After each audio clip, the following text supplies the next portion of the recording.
I'd like to acknowledge the Wadawurrung people. So that's where Ballarat stands, the traditional custodians of the land upon which Nightingale Ballarat stands. I'd also like to acknowledge the Wurundjeri Woiwurrung people, where I'm broadcasting from today. We pay our respects to their elders past and present, and to all First Nations people of Australia. We acknowledge their continued and unceded connection to country and culture. I'm going to talk to you today about Nightingale Ballarat.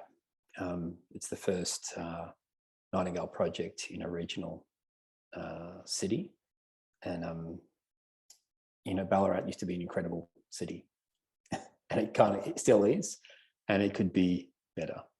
And what's the problem? Is there a problem with any city? And I guess there is. That there's been a 40% growth in population in the last 20 years, and it looks like another 40% growth in the next 20 years. So they're basically going to nearly double in size over kind of half a century. 65% of the people that live in Ballarat currently live in kind of, they're either couples or singles. But 80% of the housing is, 3 or 4, or 5-bedroom houses. So there's a market mismatch in the type of people that are living there and the type of housing that's being built. To the west of Ballarat, this is an area called Delacombe. Used to be really, really good farming country, great agricultural land. So 2010, 2022, so incredible sprawl kind of rolling through Ballarat. The same thing that's happened, all around Melbourne, to the west of Melbourne.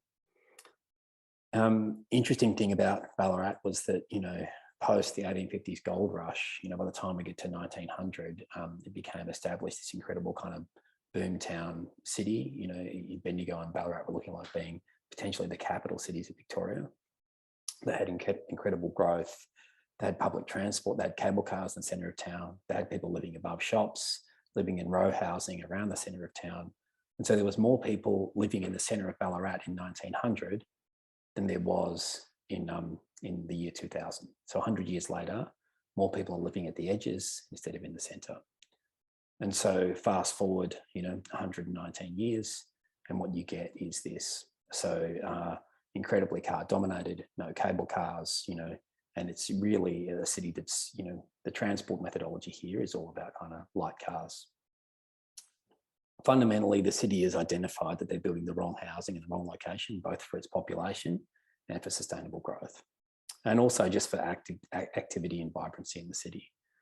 And so Nightingale Ballarat is an approach to try and build the right housing in the right location.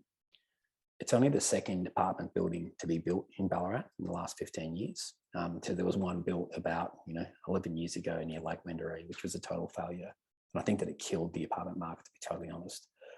Nightingale Ballarat is kind of 2 streets north, or 1.5 streets north of where that photo was taken on Sturt Street with the cable cars on it and the people walking on the street.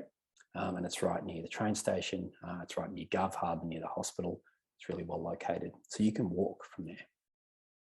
It's kind of 5 key moves in Nightingale. There was an old asbestos factory there that used to be a lawnmower factory, and basically it covered the whole of the site. There's kind of single residential out to the west, and we pulled the whole site back from the west to allow for some deep root planting. Davey Street is quite narrow, so we allowed this little pocket park there to kind of spill out some vegetation out into the street, provide some relief to the building to the north, a little bit of community activation, and then we work with the local community, the local heritage club, to kind of work about what was the signage on the old building, and then a local sign writer kind of put it back up, which is what they're trying to do around Ballarat. We just, from an urban design form, we kind of just responded to the street wall, kept our parapet right. We kind of responded to the parts of the building using recycled reds. We embraced the context and made sure we're getting good solar access. We carved a big courtyard out of the middle of the building to be able to basically carve the building into 2 forms and to allow 100% cross ventilation. So every apartment is cross ventilated. We pulled the building off from the west to allow deep root planting, lots of vegetation across the building. Rooftop garden on the north, protected by the community kind of room on the north side, which is glazed. There's lots of local craftsmanship in this building. So the joinery is made locally, the windows are made locally, they're thermally broken, double glazed. The precast is made locally, and we work with the precasters to use the highest content of recycled content that they've used. Let's not, that it's cement replacement. The metalwork is done locally. And then we use lots of local low carbon materials. So we recycled bricks that were made in Ballarat from a building that was demolished in Ballarat on our site.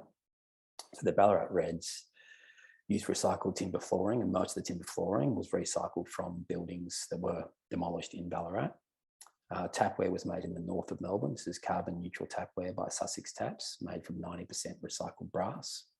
The lighting is made in Ambience in the north of Melbourne in Fairfield, made from simple things like steel angles. And the can lights are made from recycled lighting, so 70% recycled aluminium.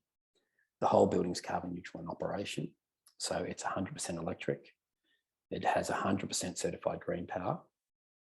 It uses a CO2 heat pump, which has a heat exchanger, so it does both the hot water and the hydronic heating. And that building is an average of just over 8-star NAtHERS. Thank you. That's it.